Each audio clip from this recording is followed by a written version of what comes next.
2009 সালে এই গ্রামে খোলা হয় একটি রাষ্ট্রীয় ব্যাংক।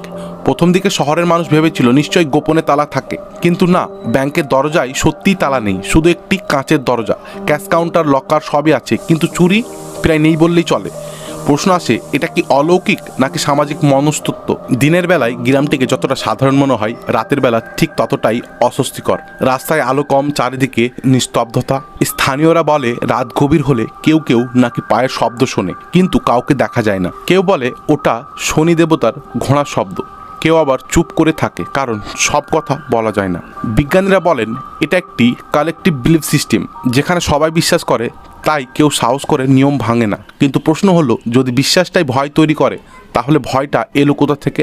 আর সবচেয়ে ভয়ঙ্কর প্রশ্ন, যদি কেউ বিশ্বাস নাই করে, তাহলে কি সত্যিই কিছু হয় না? কয়েকটি নথিভুক্ত ঘটনা আছে যেখানে বাইরের লোক চুরি করার চেষ্টা করেছে, অনেকেই নাকি পরে জিনিস ফিরিয়ে দিয়েছে। কেউ কেউ অসুস্থ হয়ে পড়েছে, কেউ গ্রাম ছেড়ে পালিয়েছে। সত্যি কিনা সেটা নিশ্চিত করে বলা যায় না, কিন্তু একটা বিষয় নিশ্চিত, এই গ্রামে চুরি করার সাহস খুব কম লোকেরই আছে। শনি সিংনাপুর আমাদের শেখায় সব তালা লোহার হয় না, কিছু তালা হয় মানুষের মাথার ভেতরে। কিছু পাহারাদার থাকে, তাকে চোখে দেখা যায় না, কিন্তু অনুভব করা যায়। প্রশ্ন তাই এটা নয় শনি দেবতা আছে কিনা, প্রশ্ন হলো ভয় আর বিশ্বাস, এই দুটির মধ্যেই কোনটা বেশি শক্তিশালী? কারণ যে গ্রামে দরজা নেই, সেই গ্রামটাই হয়তো সবচেয়ে বেশি সুরক্ষিত। ভিডিওটি ভালো লাগলে একটি লাইক দিয়ে চ্যানেলটি সাবস্ক্রাইব করে যাবেন।